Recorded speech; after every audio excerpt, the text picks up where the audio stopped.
Hello, everyone. Welcome back to another episode with the Crime and Coffee Couple. My name's Allison. And my name's Mike. Hello, Mike. Hey, did you like my flailing hand? It was fastly flailing hand in the video here. I've never seen anyone wave in such a way, but that's okay. I'm really excited. I'm really excited to talk to you, Allison, and you, every single person listening and watching right now. So it's just, you matter. I wanted to let you know you matter somehow, some way. And at the very least, you matter to us because you're listening or watching or whatever it is. So, yeah, I appreciate you being here. I agree. You guys live in our hearts. Yeah. And I have a question for you.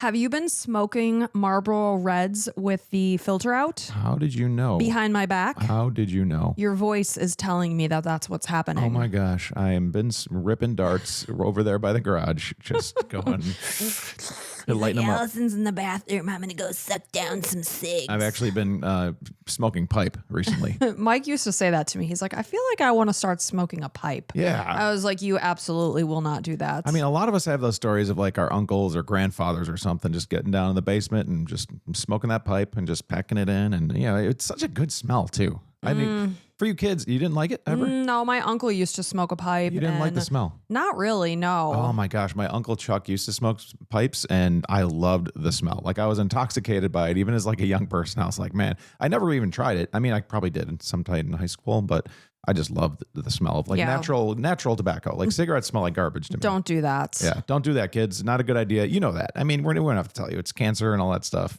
Our 13-year-old got off the bus and she was saying that the bus driver was saying, is someone in here vaping? And then like almost alluding to the fact that it was like coming from our daughter's area. And I told her, I'm like, so help me God, if those beautiful little lungs that I created are being tarnished by any kind of vape.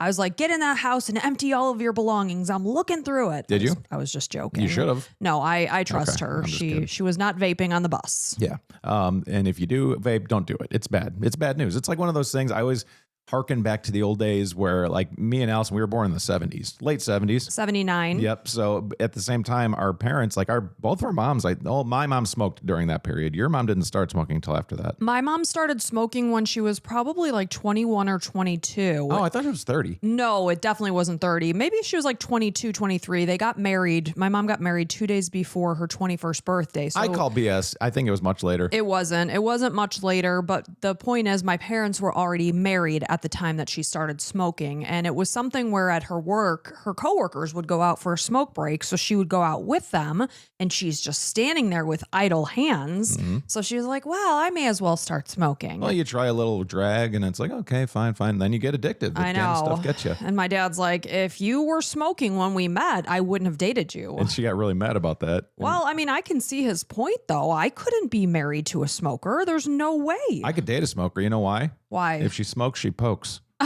That's what they say. I don't think those two things go hand in hand. I don't know, man. You better be. I don't know. I wouldn't know because I've never poked a smoke. But and you did not smoke, so no. I mean, although we did have a poke or two. Okay, twice in our life, and that's how our children are here, and never again. That's amen to that. I'm still recovering. It was so much work. It Mentally, was like, I'm still recovering. And was it worth it? It remains to be seen. It remains to be seen.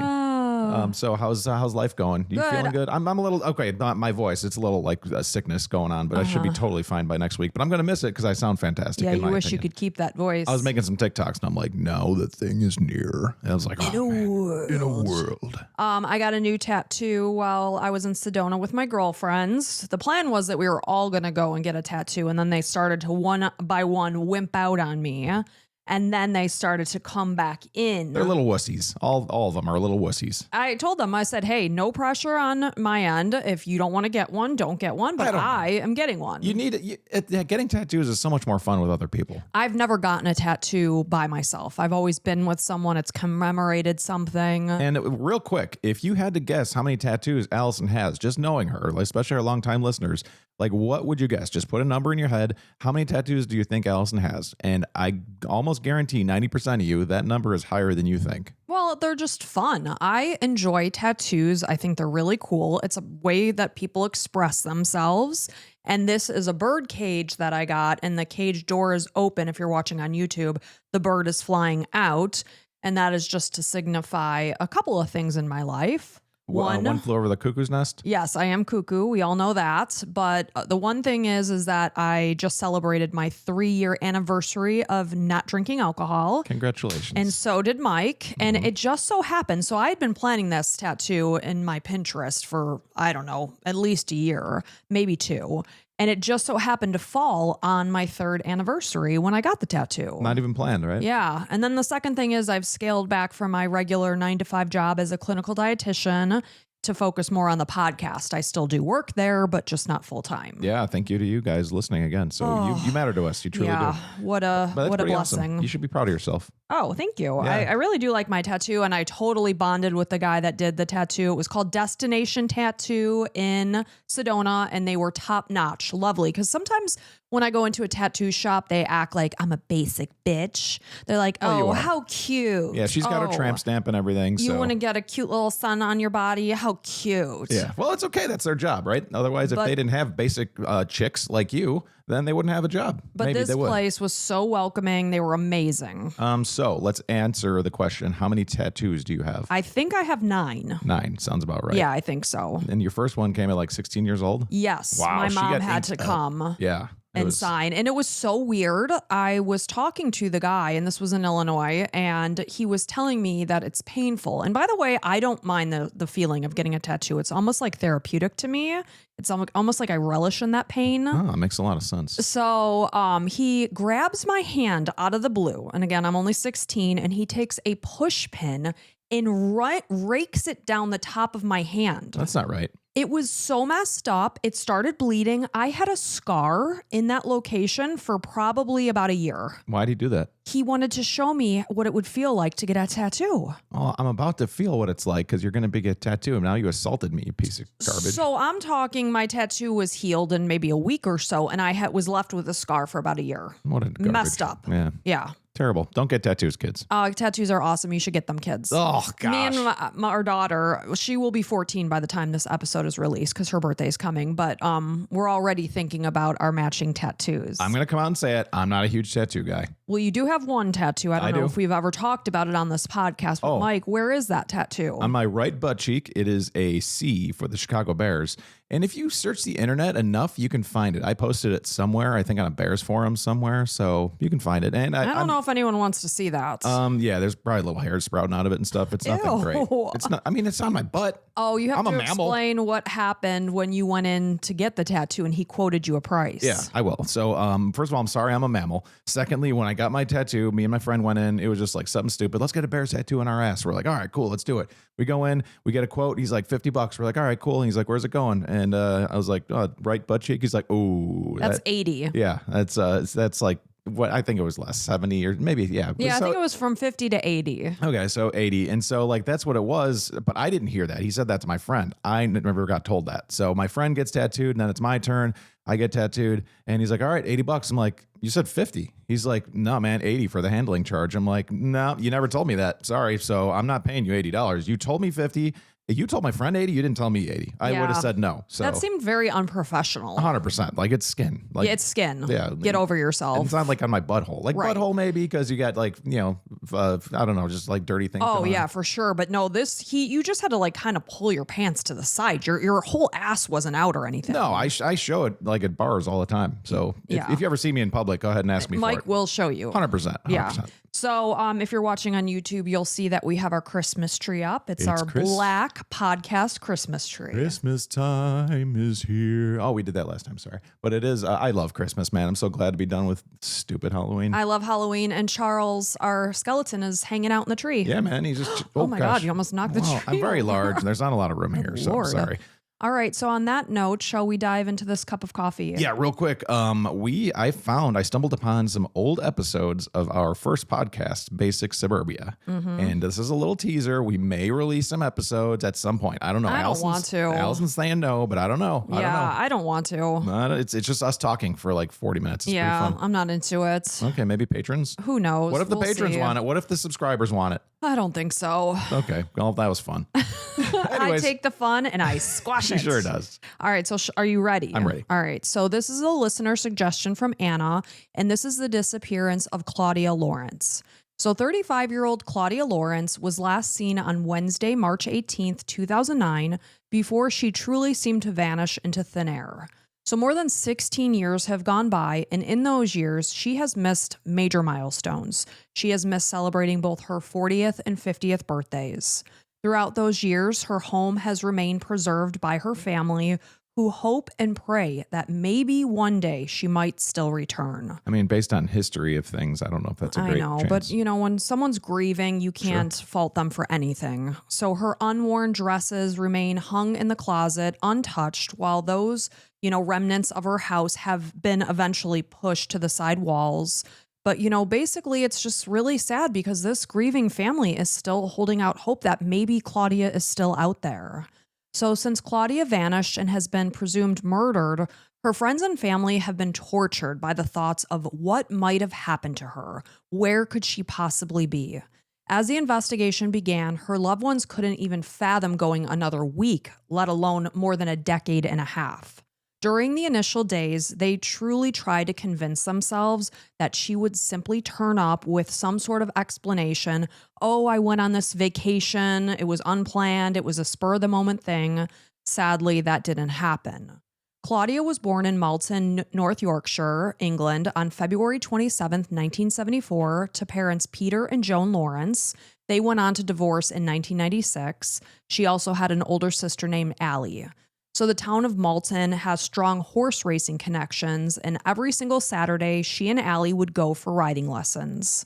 She had a comfortable upbringing, and since horses were one of her passions in life, as a child, she had her own pony. So the Lawrence family, they lived in a 5-bedroom home, and it had property for horses. So it sounds like her pony was likely housed on her property. And then during the winter months, they also looked after donkeys from Scarborough Beach. So their property was used as a sanctuary for these animals. I looked it up, like what's with donkeys on Scarborough Beach. Apparently children come to the beach and take donkey horse they take donkey horse rides. Yeah, I know what you mean. They take donkey rides. So Claudia was described as a very happy child. She had wonderful teenage years, and these years included trips to the market square with her friends. She occasionally earned extra money babysitting for her father's friend. This is Martin Dales. And I guess his daughters, who she looked after, they looked up at Claudia and they just saw her as this like super glamorous person.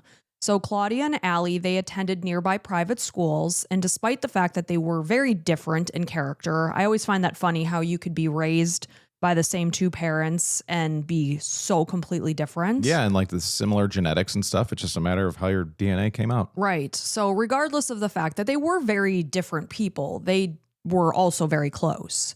So while Allie focused more on school, Claudia was more outgoing, adventurous, and brave. She loved going for long rides on her horse. She liked cleaning out stables. And although she did enjoy school, she really didn't enjoy doing the homework that was involved with it. She was an overall happy girl, and she always had a large circle of friends around her. She was just very fun and outgoing, somebody you would want to spend time with. So when Claudia finished high school, she went on to study catering. So by the time she was in her early 20s, she had worked in an array of different kitchens before she eventually joined the University of York, where she worked as a chef there. So according to Joan, her daughter was very well liked among her coworkers. So Claudia was the type of person that she was single, she was young, she didn't have children. So she would be that person to step up during the holidays and offer to cover shifts that other people didn't want to work, like Christmas or Thanksgiving. She was happy to do that. And, that's such a gift to a coworker that has a family and wants to be there on Christmas morning to open gifts with her kids. So despite the long hours and the demanding work, Peter indicated that his daughter was extremely happy with her career choice. So since she was working in York, Claudia decided to relocate to the area in order to be closer, since she didn't want to make the 18-mile or 29-kilometer commute during the winter months. She wasn't into winter. She didn't like snow in general. It's dangerous, man. I crashed a car before in winter ice. Oh, it is so scary. When we first got married, I would drive from where we lived in Naperville, Illinois, up to DeKalb, Illinois, through these like wintry farm fields along the interstate. And these trucks would come whizzing by me. I thought for sure I was going to die on that road. So I cannot blame her for that. So she purchased this tidy 2-bedroom, kind of like a cottage, but it was a terraced home in 2007, and it was adorned with a green door, and it was situated on the outskirts of the city center at 46 Hewitt Road. So the area where Claudia was now calling home is a mixture of homes, a post office, a primary school, as well as a church. And she lived only 4 doors down from a local pub that was called the Nag's Head. So it was so close, she could just pop over a few doors and be there. Yeah, big pub culture in the UK. Yeah, so she became a regular at the establishment, and she would often use it as her meetup spot for friends and dates or whatever. So Claudia was only a 10-minute drive from her job at Goodricke College of the University of York on their Heslington campus. But at the time, her old Vauxhall Corsa car was in the shop. So right before she disappeared, she had actually been walking to work rather than driving. And the last time she was ever seen was Wednesday. This is March 18th, 2009. So on this day, it was on Wednesday, March 18th, 2009. This is a day when cameras captured her leaving work at 2:31 p.m. So she was spotted at various locations along her 45-minute walk home. Later that night, she spoke with her father on the phone right around 8 p.m. And then after that, she spoke with her mother at about 8:23 p.m. So while she was talking to her mom, they were discussing Mother's Day. And when Joan spoke with her daughter, they had both been watching a British reality house hunting show called Location, Location, Location. So since the show was being filmed in Harrogate, where friends lived, they were just chatting about that. And when Joan later spoke with investigators, she indicated that their conversation was completely normal. Claudia sounded fine. Nothing was amiss. So it wasn't until Thursday evening when anyone started to realize that something might be wrong. And this on Thursday evening was when Claudia's friend Susie Cooper was sitting waiting for her arrival at the Nag's Head. They had planned to meet up for a cider that evening, as they very often did. So when she didn't arrive as planned, Susie sent her friend a text, and she was just joking that she had been stood up because at the time she wasn't at all concerned. She did call her friend. It went straight to voicemail. So again, Susie wasn't concerned. She just assumed that Claudia might have had like a rough day at work and maybe she had fallen asleep and forgotten to charge her phone. So Susie just so happened to be off of work that week. So she called Claudia again the following morning, and just like with the night before, the phone call went straight to voicemail.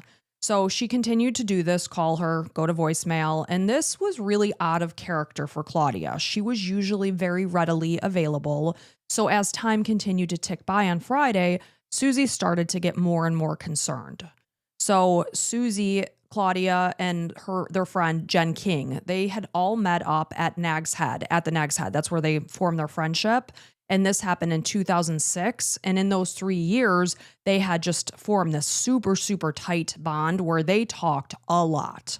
So several nights a week, they would meet up at the pub. And if they weren't together, they were either texting each other or talking on the phone. So that's just setting up a picture that Claudia was always readily available to her friends. They would talk to each other about how their days were going. If someone was having a rough time, they would say, hey, let's pop over to the pub. Let's have a drink and we'll talk about it.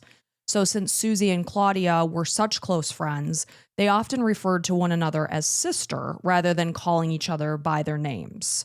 So, obviously Susie realizing that something is off in her friend's life is highly, highly distressing to her. So according to Jen, Claudia was a very simple person. She was very easy to please. She'd occasionally go shopping for a new top. She might pop over to the pub. She might spend some time with her horse, listen to music, but she really didn't care about materialistic items. That just wasn't important to her.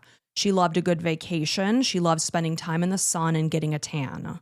So because their friend was so predictable in schedule, when Susie and Jen weren't able to reach Claudia, they knew something wasn't right.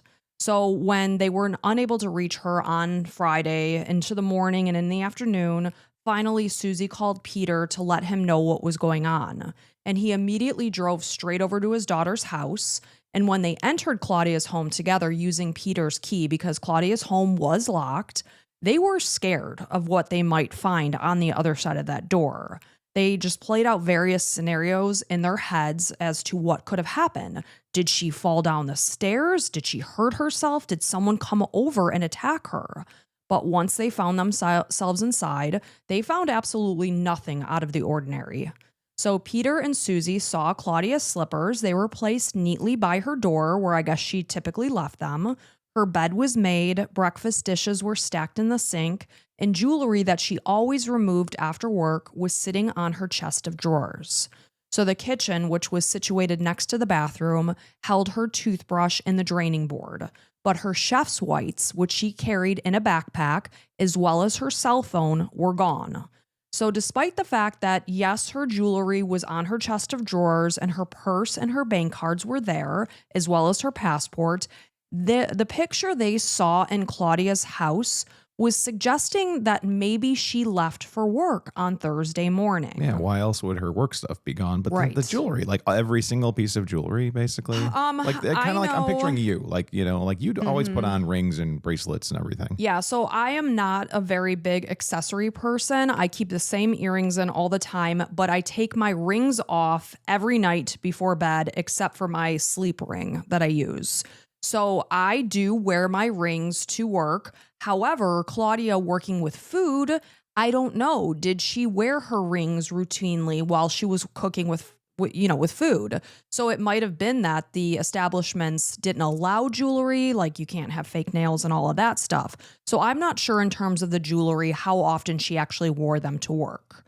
But again, her purse was there, Yeah. her bank cards were there, but she was walking to work at the time. So it's not like she would need her driver's license or anything like that. Yeah, but it's always good to have your wallet in case you want to stop for a pint at the pub or whatever afterwards, Right. or want to go get a top at a store. Like it's Right. good to have that stuff. It is. So although used bleach and brown hair dye was found in the bathroom, her hair straightener was gone. So later information indicated that Claudia did occasionally take her hair straightener with her to work. It may have been inside her backpack. So when Peter contacted the university, he learned that his daughter had not shown up for her scheduled shift on Thursday morning at 6 a.m. So after she was a no call, no show, her boss did call her phone, but after it went straight to voicemail, he basically took no further action. So not only had Claudia missed work on Thursday, but also on Friday. This was something that was highly, highly out of character for her. Yeah, she's gone. She's not there anymore. Which I find to be a distressing piece of information, because if you have a coworker and you know they show up every shift like clockwork, and all of a sudden they're not showing up and you can't get a hold of them, I feel like it's your duty to do something about it. Yeah. She's not a flake. Like she's a good worker. Right. She's always there. Like this is definitely something's up. You should at least contact somebody about it. Right. Right. I mean, that'd be the nice human thing to do, unless you're a piece of garbage. They didn't do that. Good. So hearing this information, Peter walked outside. He sat alone in his car and he dialed 999 at about 2 p.m. to report his daughter missing. So within hours, Hewitt Road was teeming with police. The 150 to 200 police officers that combed every inch of the route that she would have taken to work only made the desperation in Peter's heart that much more. So he recalls the situation just feeling so incredibly surreal, like he was in some sort of nightmare. So meanwhile, Joan had been staying at the weekend at Allie's house. She was staying with her young family in Derbyshire, when she got a call from Peter on Friday afternoon. And she was absolutely stunned to hear him say, "Claudia's disappeared." She couldn't understand, though, at the time why he would have automatically assumed that she'd disappeared before previously contacting her or Allie to say, "Hey, have you heard from Claudia? Did she talk to you? Did she tell you she was going somewhere that I'm not aware of?" But I will say the fact that she didn't show up to work on Thursday and Friday, she did not inform her boss or her coworkers that she was not going to be there. That, I think, alone made Peter feel something's not right, paired with the fact that she didn't show up for that cider to meet Susie. Yeah. So Allie, her sister, thought it was weird that her dad. No, wouldn't call them not first? Allie, Joan. Joan, the mom. Ex-wife, yeah. Oh, okay. Peter's ex-wife / Claudia's mom. Okay. She's like, "Why are you jumping to conclusions before you've even had a conversation with me or Allie about it?" Yeah. I mean, maybe he knows his daughter enough. It's like, okay, she didn't show Right. up. She wasn't there. She's gone somewhere. That was my thought process. Yeah. Just hearing that she didn't call or show up to work was enough for him to think that something was wrong. So knowing that the first 72 hours of a person's disappearance are the most critical hours, investigators wasted no time at all. Of course, we know now that she didn't show up for work on Thursday morning. A lot of time has already passed by at this point in You're time. basically over the 72 hours. Right. So, or at least 30 some odd hours. Yeah. So the intensity of the searches that were held in and around her house. No, that night, Wednesday, and the Wednesday night at the pub. No, it was Thursday evening that she didn't show up at the pub. Oh, okay. But she did not show up on Thursday morning at 6 a.m. for her scheduled shift. Peter is calling Friday at 2 p.m. So from somewhere between Wednesday night, she had spoken to her mom at around 8:23, and then she was a no-show at work at 6 a.m. on Thursday morning, if that makes sense. Yeah. So basically, the point is they immediately began an investigation. They were looking in and around her house. And, the police from the North Yorkshire Police Department, they knew that they were working against the clock. They had to hurry up and see if they could find information quickly. So despite the fact that the search began without delay, Joan feels that there were a lot of mistakes in the initial investigation. She feels that officers were not equipped to handle such an extensive case. So 2 days after Claudia's disappearance, the North Yorkshire Police, they made its first media appeal. And then during the second appeal, when it was released, they had a much more worried tone. I think maybe initially they were holding out hope that maybe Claudia took an impromptu trip or something like that. A press conference was arranged for Monday while a high-ranking officer had been assigned to the case. Chief reporter Mike Laycock decided to feature Claudia's story on the front page of Monday's paper since his gut just told him that her disappearance wasn't a typical missing persons case. So the following day, Detective Chief Inspector Lucy Pope told journalists that she feared that Claudia had been abducted. Peter stood alongside her as she spoke. He was visibly distraught, understandably, as he described the situation as living in a nightmare. Claudia's case struck a chord in York. This is a tourist city that's known for its Viking heritage and Gothic cathedral. Everyone just was so befuddled. How does someone just go missing? So they wanted to get updates. They wanted to share their own theories as to what might have happened to her. Like we're all thinking right now, there's answers. It's probably like in my head, it's probably somebody she knew, and maybe it wasn't. If it wasn't, it was somebody in her building or somebody that lived near her that was looking at her for a long time. Like there's so many things, but go ahead. So Claudia's case was assigned to one of North Yorkshire's police most senior officers. This is Detective Superintendent Ray Galloway. And it quickly became one of the biggest cases that the force had dealt with in several years, maybe ever. So posters of Claudia's face and information, they were just plastered around the city while officers combed through the underbrush. They checked nearby streams, waterways. They spoke with neighbors. So after Claudia's home was searched, investigators deduced that it was not a crime scene since there was absolutely no sign in the house that suggested some kind of altercation or a struggle or foul play. So since the last text that she received was from a male friend who lived in Cyprus, this is an island in the Mediterranean Sea. This is a place that Claudia loved. She had vacationed 5 times before. They started to initially wonder if maybe she secretly went to live there. But you're talking about somebody that was close to her parents. The night before she vanished, she was just chatting with both of her parents on the phone. Somebody like that doesn't just go over to Cyprus to secretly live there. Right. That seems very far-fetched. Well, they're looking at any possibility. And I get that. However, this idea was quickly dismissed since her bank cards as well as her passport were found sitting in her house. So since Claudia did not own a computer, she did not utilize social media, she didn't use the internet on her Samsung D900 phone, she left very few digital clues as to her whereabouts. Unlike smartphones, nowadays, her phone did not track her location. However, she had always been very responsive to text messages and phone calls. So according to her cell phone records, she texted someone on Wednesday evening at 8:27 p.m., but then she failed to respond to a text that she received about 45 minutes later at 9:12 p.m. So, did she go to bed before 9:12 p.m.? Does anybody know her typical schedule? Like, does she normally do that? Nobody said that. And that wasn't the night she was scheduled to go to the pub. That was the next day, right? The next day. So that was right after she talked to her mom. What time did anybody say what time she normally goes to bed or anything? No, that was never mentioned, but everybody can be different. You could have had a previously horrible night's sleep, and at 8 o'clock or whatever, she was on the phone with her mom right around 8:30. So say she hung up with her mom after that call and she's like, man, I'm super tired. Even if that wasn't her normal routine, sometimes we're just really tired and we go to bed earlier. Yeah, but you look at the law of averages. Sure. Yeah. Like if you told me, someone said about me that I missed a text at 9:12 p.m. Completely possible. Completely possible because I normally go to bed around 8:30 p.m. And probably normal, I would say. Right. I'd say that's pretty normal. So the point is she's chatting with her mom around 8:30. She sent a text message at 8:27 p.m. on Wednesday, but then at 9:12 p.m. she never answered that question or that text.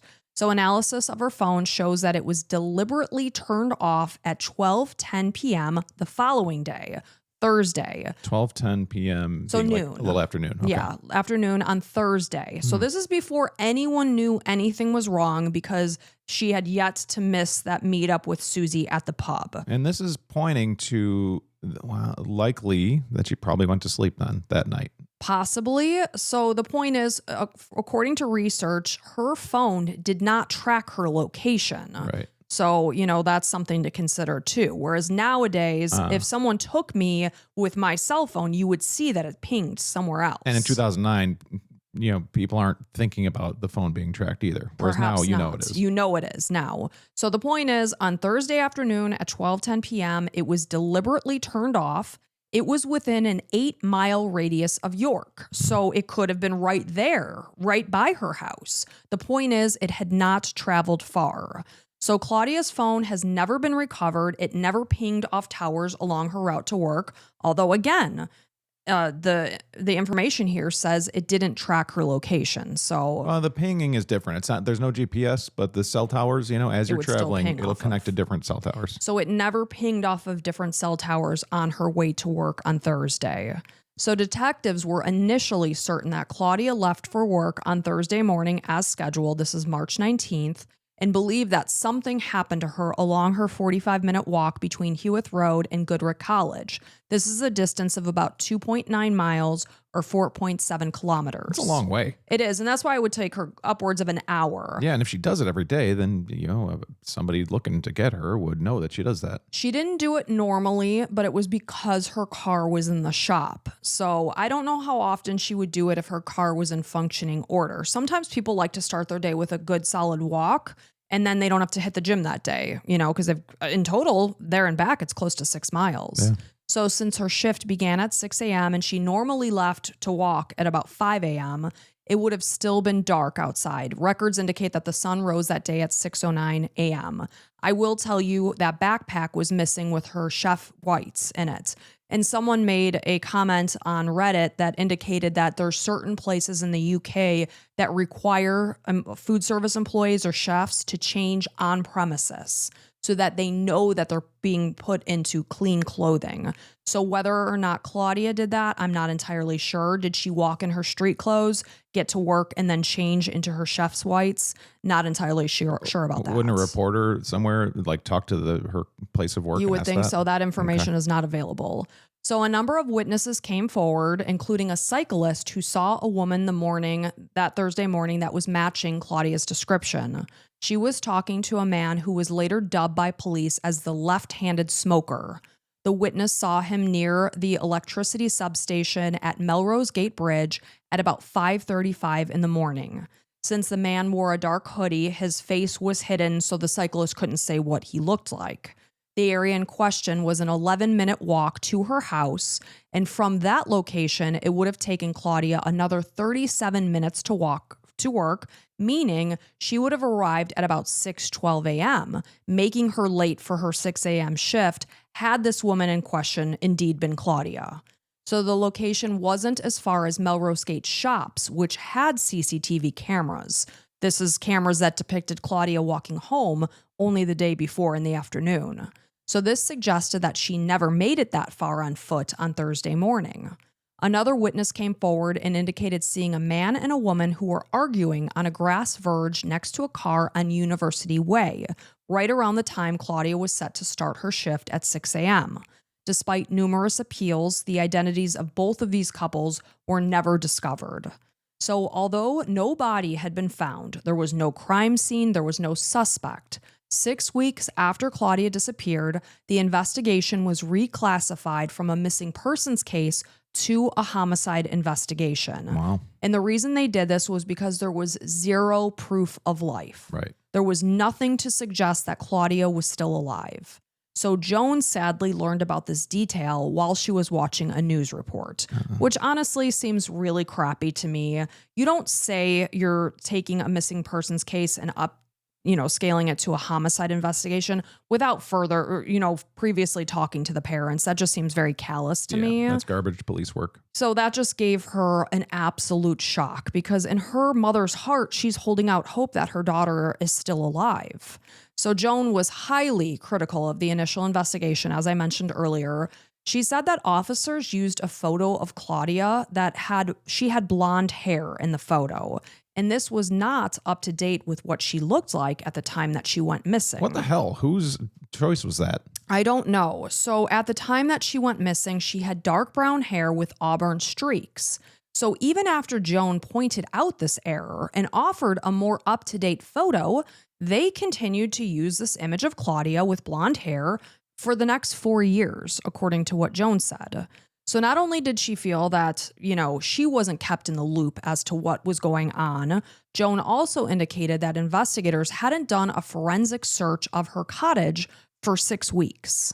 I think very quickly they looked around the cottage and they determined that it didn't look like a crime scene. So I think because of that, it took them 6 weeks to say, you know what, maybe we need to do a deep forensic dive into this cottage. Well, then I'm curious, did they find anything there? So the thing was, in the initial days of Claudia's disappearance, they believed that she left for work on Thursday morning, and that's when something happened to her. That's what it feels like. So that's how it initially started. That does change. Yeah, that's how I'm feeling your story's going. So Joan also said that in the 5 years that Detective Ray Galloway was in charge of the case, she met him only a total of 15 minutes, which to me seems strange. Yeah. Like, this is the lead investigator of a missing persons case, which is then deemed a homicide case. And the mother of the missing person has only met this detective one time for 15 minutes. It's interesting. She said he never expressed his condolences. He never bothered to ask Joan questions about who her daughter was as a person, what her hobbies were, what was she like. Because I think learning about what a person was like in life kind of suggests how they could have potentially died. Well, it gives you clues and you can put together a profile and kind of see what could have happened. So as the weeks went by, the police seemed no closer to figuring out what happened to Claudia. They hoped that maybe CCTV footage that was released in mid-May, which depicted a man near Claudia's home on the morning of her disappearance, maybe would provide a critical clue. So this man in question could be seen walking down Heworth Place. So this is an area that was off the main road, and it led to the area behind the row homes where Claudia lived. So this was at 5:07 a.m. So he's walking towards an alley behind her house. And then just over a minute later, he reappeared, possibly carrying a bag over his shoulder, and then he joined the main road again. So I don't know if there's 100% certainty. Did the man have the bag all along, or did he pick it up after he walked behind Claudia's house? That's unclear. The image isn't crystal clear. It's possible he had the bag, you just couldn't see it. So there's no footage at all of Claudia obviously being taken from her home or even of her leaving her home had she been abducted on her way to work on Thursday morning. The cameras that are situated near Claudia's home, they were angled to monitor traffic flow rather than at residential footpaths or garden gates.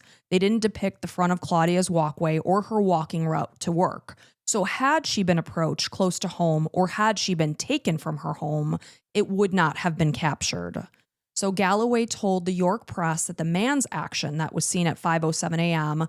on the morning that she may have gone missing, He said that the guy's actions just seemed strange. He urged the person in question to come forward in order to be excluded from the inquiry, although this person has never been identified. It's kind of crazy that the police haven't identified any of these people. Like the two people arguing, the one with the black hoodie and a girl talking. Like you haven't found these people. Like How they haven't could come they, forward. though? No, because they would come forward. Like if you Right. found enough leads, like the information's probably there somewhere. I'm sure Right. they reached out to somebody at some precinct somewhere and was like, oh yeah, that was me and my husband arguing, or me and my boyfriend, because people want to hear and help, right? Right. So And it's like, Claudia's case was huge. yeah, and it's like that was not Claudia, that was me and my boyfriend. So people would probably want to come forward with that information. You would think. I'm sure the lead is somewhere. I just think they didn't do it. That's what I'm possibly. So say you're the person in the footage and you are just wandering behind Claudia's house at 5:07 in the morning. Maybe you wouldn't come forward because you'd be afraid that you'd be implicated. Yeah, that's a distinct possibility because they want to nail somebody, especially in the United States. That'd be probably dangerous to do, I would say. And I don't know. That'd be hard. Yeah, that'd be, especially you're like, oh my God, I was behind her house. I was just looking in the garbage bin or something, or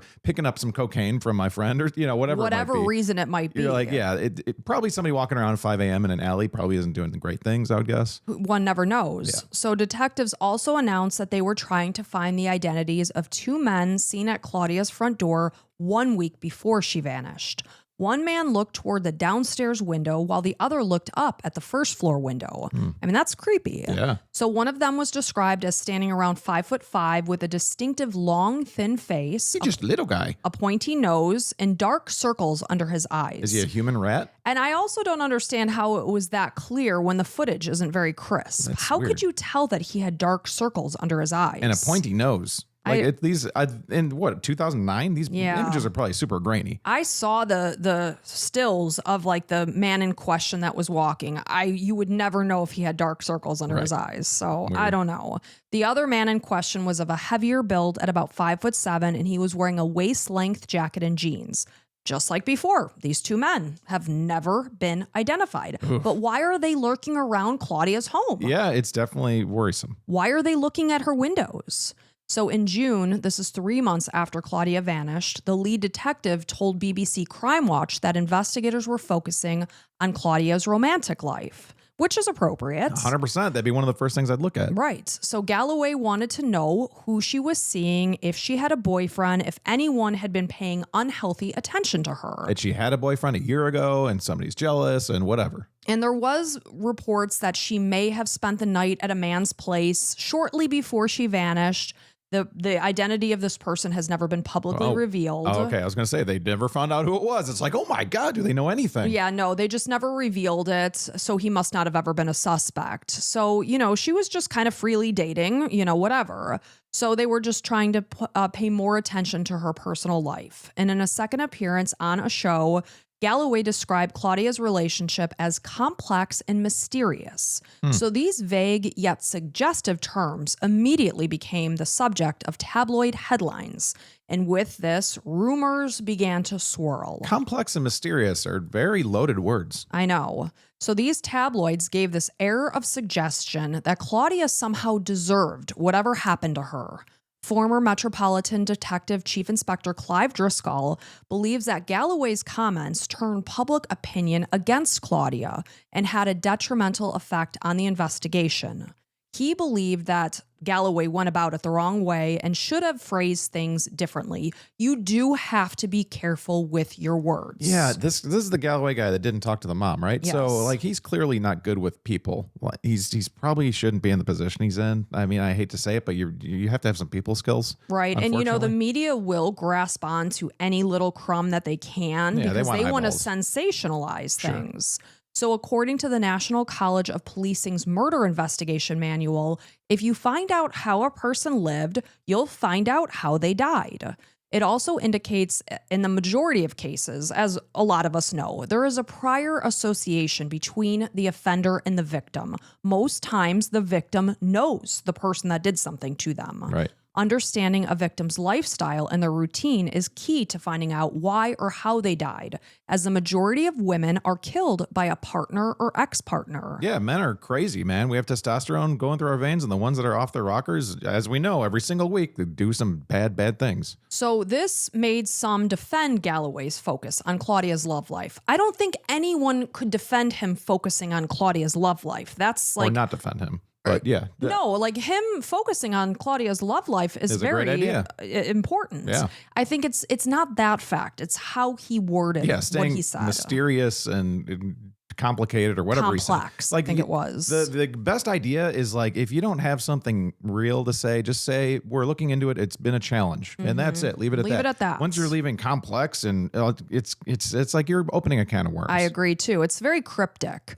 So those that were defending Galloway indicated that he would have been failing as senior investigating officer had he not pursued it. No, I agree. And that's you not the just point. said the wrong thing, stupid Right. ass. Like, Galloway, you're a dumbass. You're stupid. You don't like you really shouldn't be in your position to talk to the media. Like, go ahead. Maybe you're really good at your job, but you're terrible with people. Right. It's just not saying words properly. So, however, once information is put out to the media and the public, the control is gone as to how the press will potentially slant the information.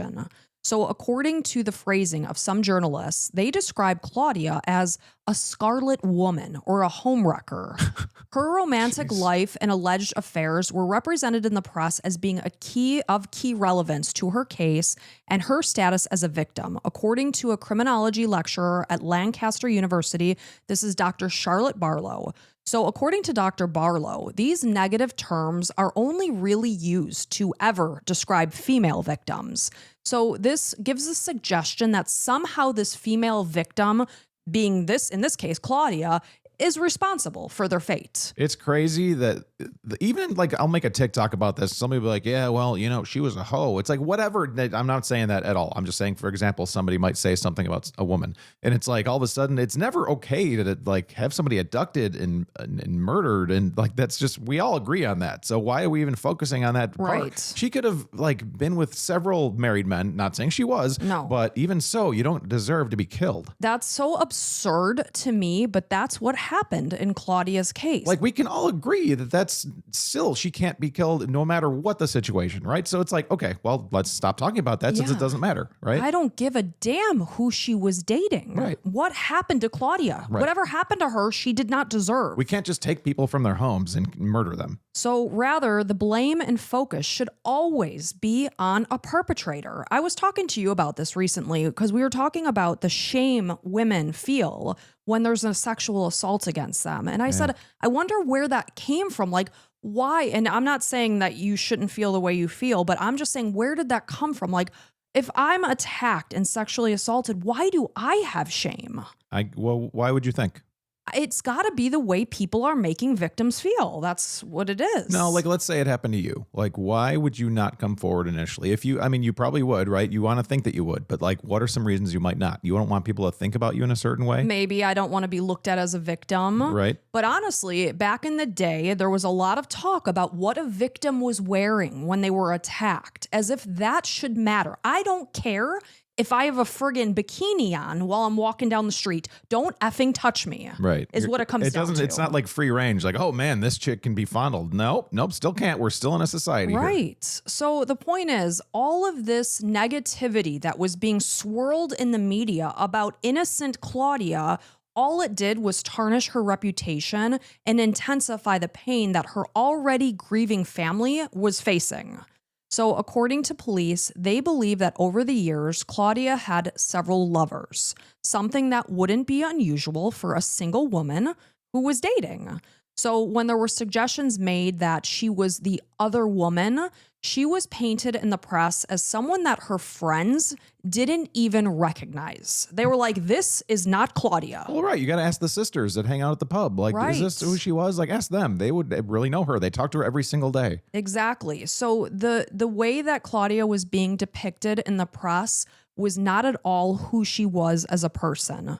Susie firmly believes that if this had been a man that went missing, their lifestyle, their dating routine would never have been broached. And while it may have been, and it may have been probably celebrated a little bit, being like, this is a man of the town. He was, well liked, and he was attracted many women. That's what it would be, and I know it would be, and that's horrible. And It's I'm sorry. disgusting.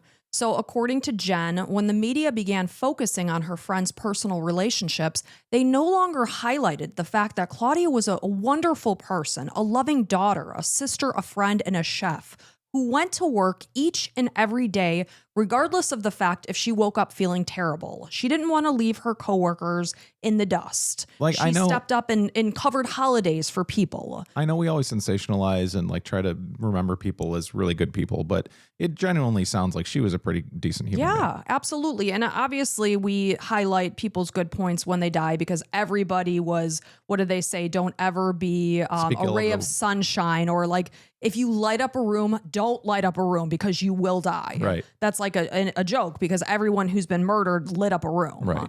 But the point is, her reputation was being terribly tarnished in a way that was just outlandish to everyone who knew Claudia. It's almost like it benefited the police a little bit since they haven't found her, and it's almost like, yeah, well, she didn't matter as much because of this and this. It's like, okay. So the North Yorkshire police began to focus on the motive of jealousy and revenge, thinking that, maybe somebody who had a bone to pick with her in their relationship came back to do something to Claudia. They thought maybe it was someone she met at the Nag's Head because it was 4 doors down from where she lived. She did spend a lot of time socializing there. Absolutely. And this included men going on dates and things like that. That's where people go to meet people and talk, Right. especially culturally in the UK, that the pub, that's like the local place to hang. And like if you're in town from somewhere, you go to the pub and go meet some people, and you're drinking and talking and a lot of socializing. Right. And sometimes when you're a single person, it only makes sense to get your bite to eat at the pub rather than grocery shopping and cooking. It's more expensive than even just grabbing something to eat there. Talk to your friends, and then you might meet the love of your life. Who knows? Right. So the establishment was not just a pub, but it was also a hotel, and bed sheets were taken by authorities while regulars were interviewed, but nothing came of this. So theories began to swirl about the University of York's Ron Cook Hub.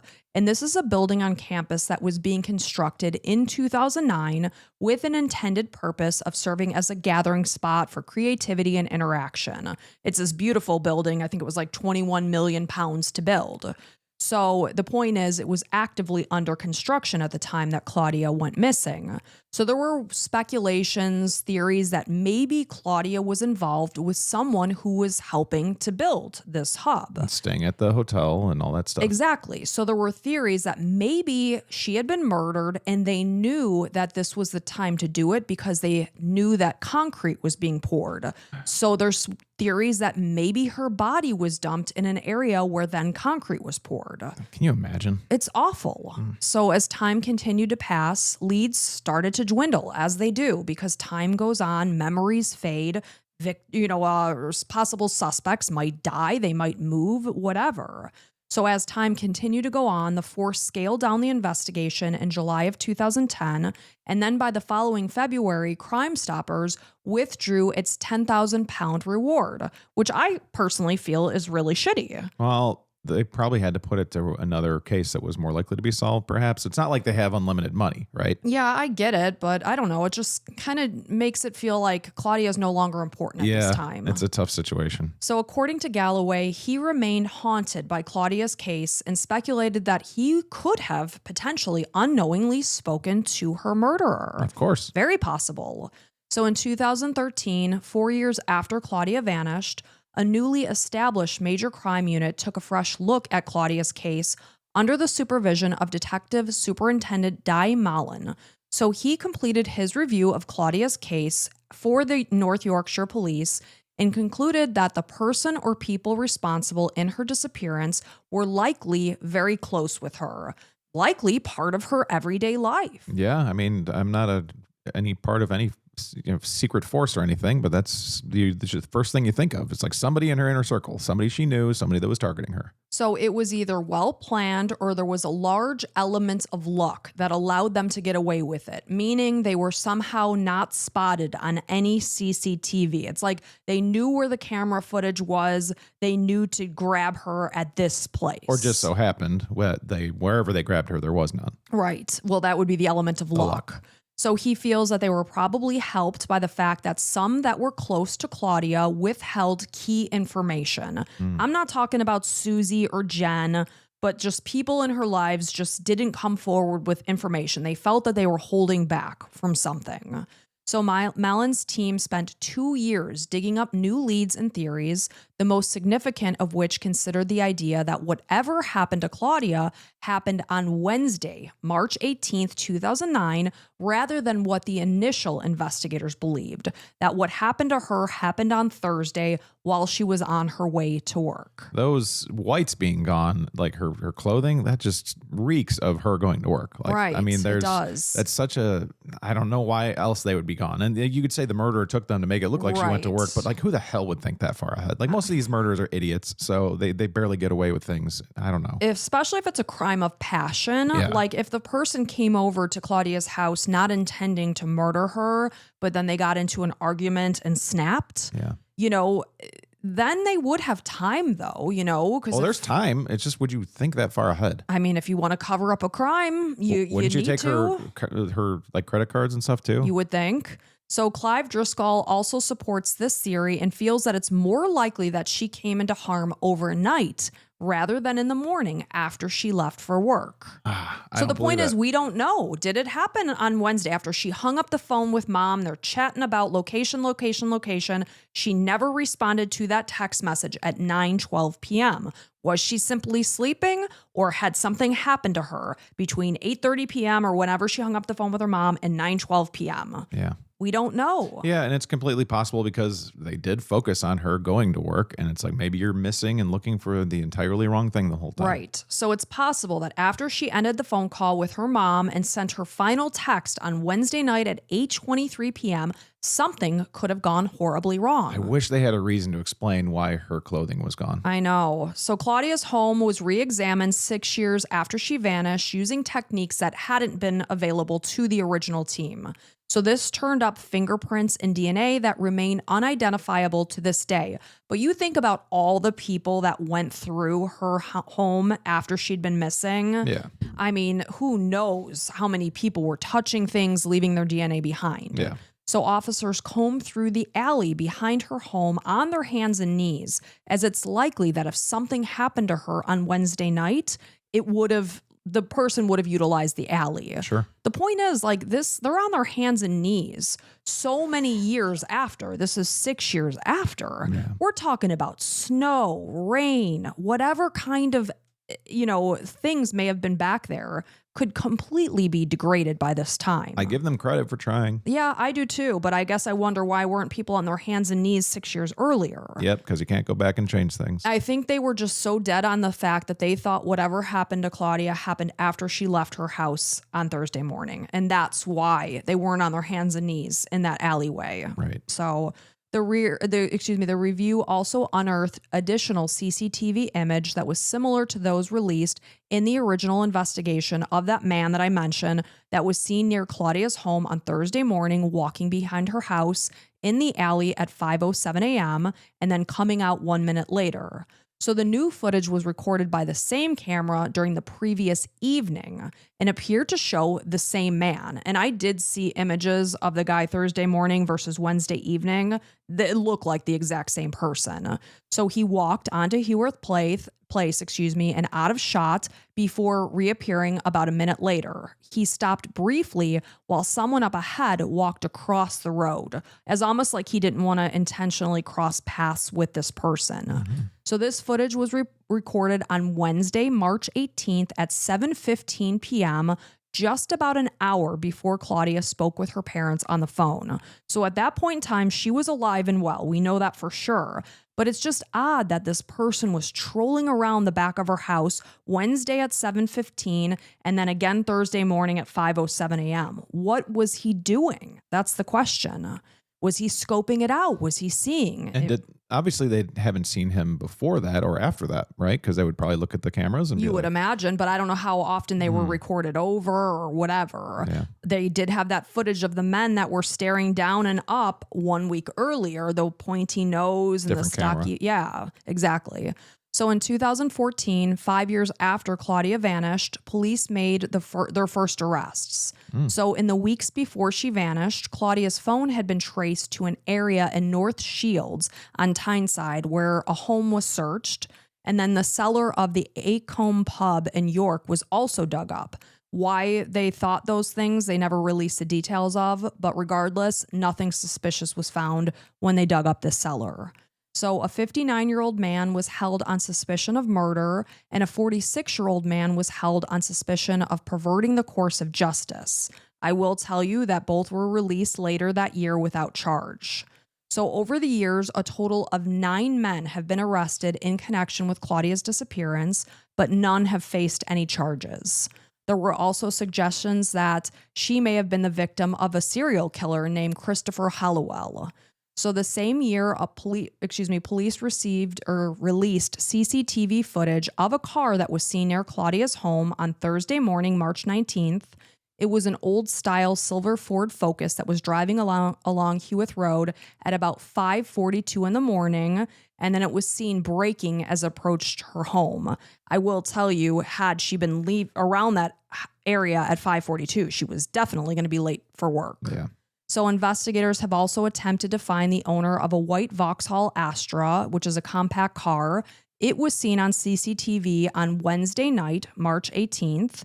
It was parked opposite of Claudia's house at 9:01 p.m. It remained there for at least 30 minutes until it drove off at 9:37 p.m. So this is right in the time frame of the last text message that Claudia received versus the one that she did not answer. And just like always, the owners of both of these cars have never been found. Well, now they're too far gone, and I don't know if they were looking at that footage before, but it's years and years later. It's very possible that it has absolutely nothing to do with Claudia's case, and it's also very possible that it does. Well, yeah, and if I'm anybody in that area and I hear that 9 men have been arrested and nobody charged, I'm not telling the police anything at Which this is point. sad, Yep. because if you were dropping a casserole off at your girlfriend's house and you had nothing to do with what your car was there for. At this point, there's zero chance I'd come forward. I'm sorry, but I don't want to be arrested and detained and away from my family. So the following year in 2015, hopes were elevated when 4 local men who frequented the Nag's Head were arrested on suspicion of murder. However, in March of 2016, the Crown Prosecution Service abandoned the proceedings, citing a lack of evidence. So in late 2018, 9 years after she vanished, police announced that attempts to obtain DNA from a cigarette butt that was found in Claudia's car had come without matches. So Claudia herself was not a smoker, and according to her mom, she would have never allowed someone to sit in the car with her and smoke because she hated the smell of it. Her car was in the shop at the time that she disappeared.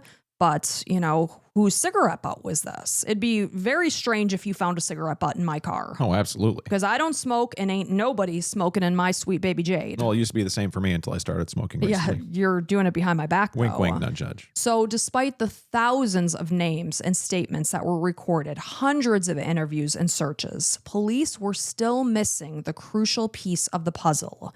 Detective Mallon has no doubt that there are people who know or have strong suspicions about what happened to Claudia because people are not very smart.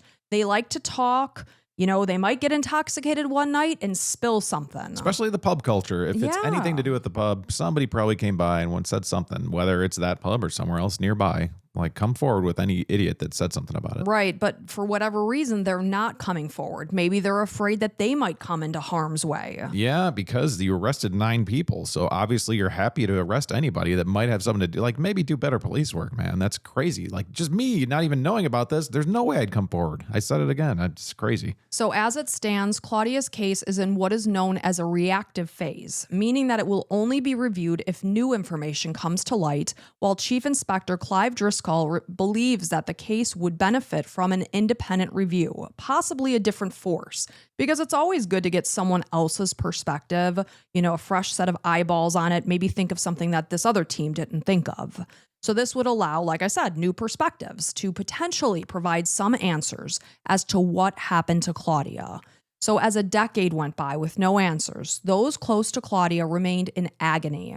Peter successfully campaigned for Claudia's Law, which allows families to manage a missing relative's finances and property, including his own daughters. Because of his work, he was appointed OBE, which is Officer of the Most Excellent Order of the British Empire, and this is an award that is given to someone who has made a significant local or national impact. So Claudia's friends grapple with the thought that they may very well know the person responsible for whatever happened to her. And because of this thought, Susie has become withdrawn. She finds social situations impossible. She has pushed people away, likely because she doesn't want to get close to anyone so that maybe they could just leave her or disappear.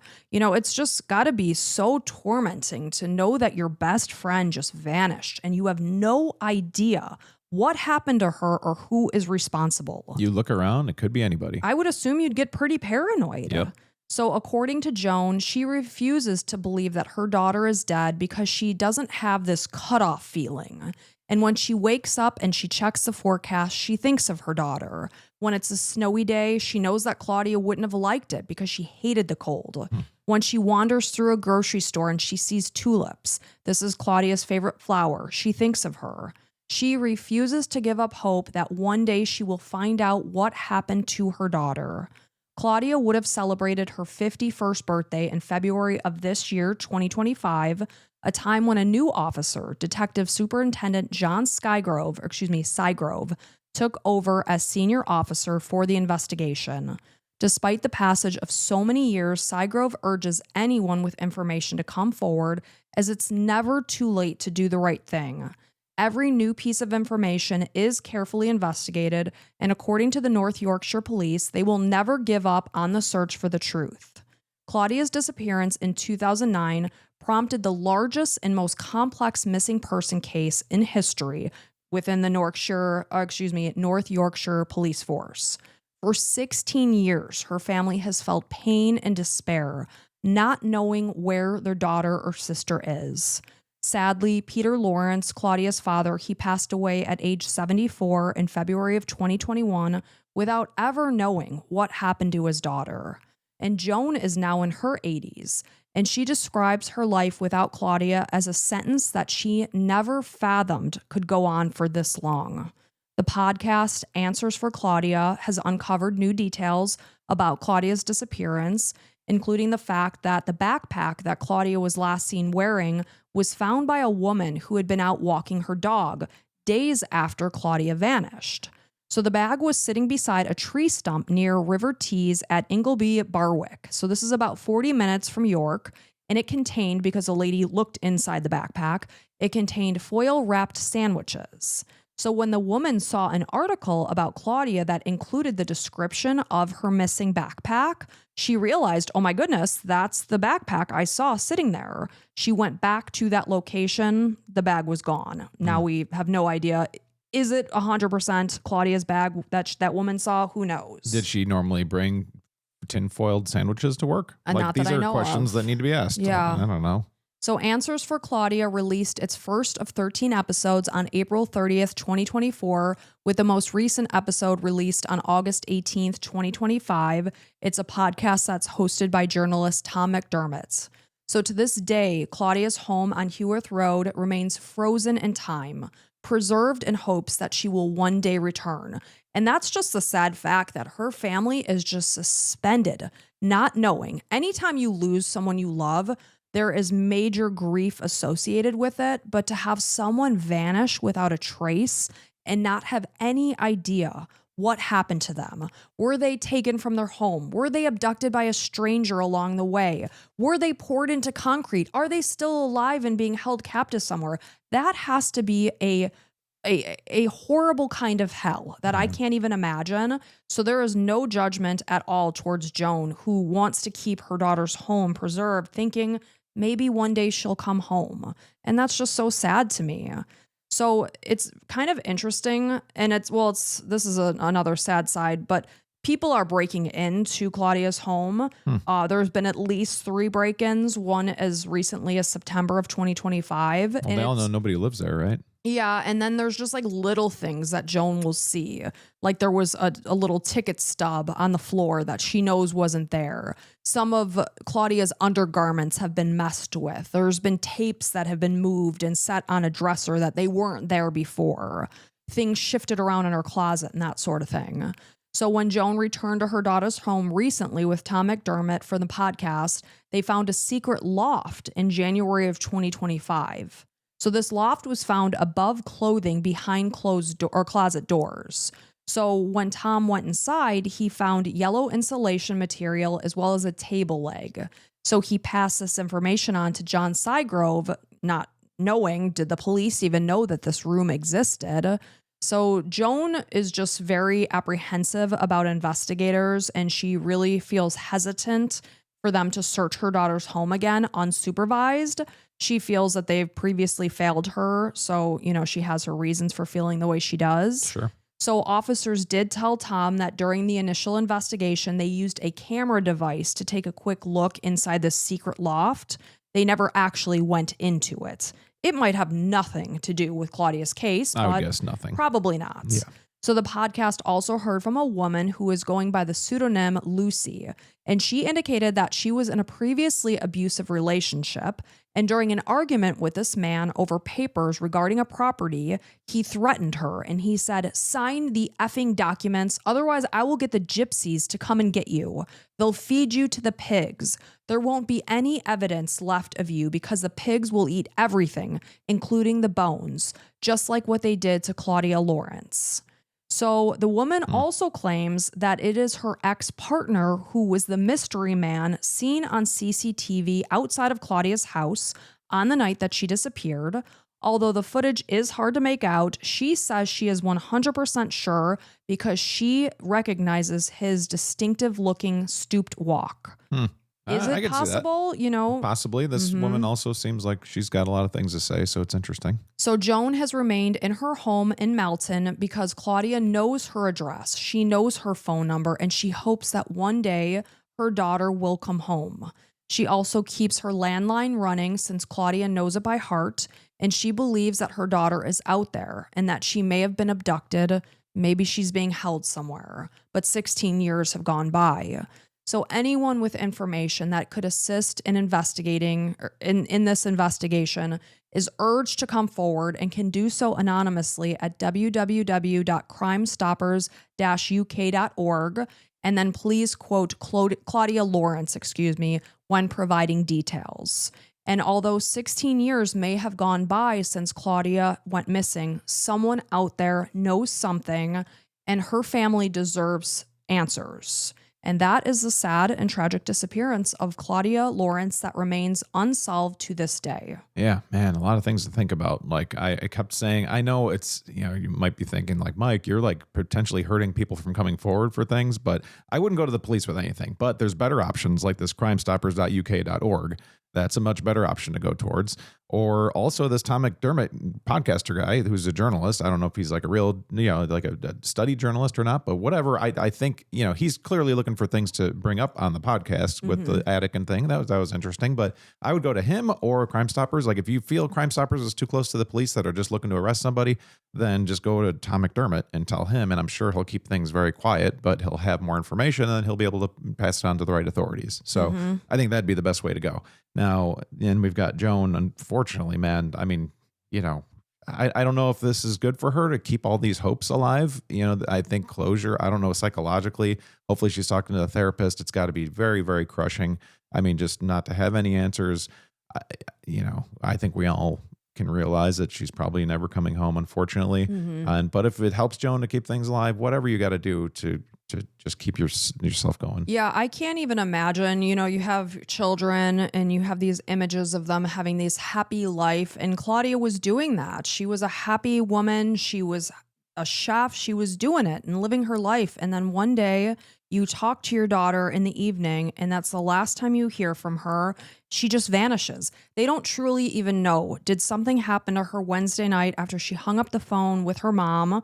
Or did it happen on Thursday on her way to work? It's got to be Thursday on the way to work. Those whites that she had to wear to work, that's got to be it. I don't know why. It's just, maybe I'm wrong. I don't know, but it's so terrible. I mean, just such a cool girl that's just young and got her whole life ahead of her. And how many stories do we tell like this? Just end so terribly. Yeah, just sad. So I just hold out hope that one day they'll get answers as to what happened to Claudia, where she is. Maybe she could be laid to rest and her parents or her mom now, who's in her 80s, could have some sense of closure if closure exists. I don't know, but at least to know where Claudia is. Yeah. And I don't know if you're curious at all, but I Googled why would a victim not come forward?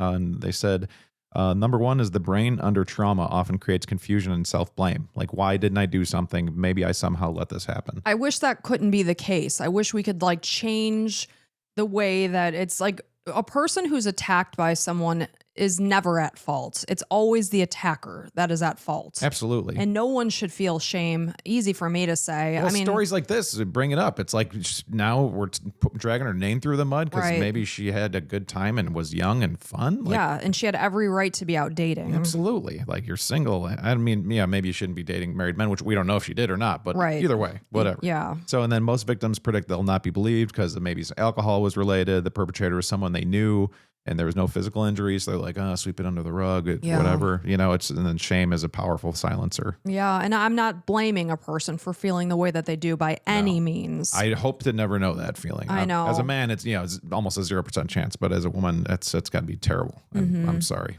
So. But anyway, thank you guys so much for being here, for listening, for supporting us. We appreciate each and every one of you. We have bonus content every single Wednesday. There's a new episode. If you would like to hear those episodes, you can join us over at Apple subscriptions or Patreon. Yep. And also, if you wouldn't mind leaving us a 5-star review over on Apple. And maybe tippy type a couple words in there too. It's the very bottom. I think you scroll to the very bottom of Apple Podcasts and just there's stars and then it says submit a review or something like that. You could type tippy tappy hello. These guys are cool and fun. Listen to them right now. Subscribe. Make sure you're subscribed to us too. That'd be great. And if you want to watch us over on YouTube, we would greatly appreciate that too. Yep. So thank you guys so much. And until next time. Bye.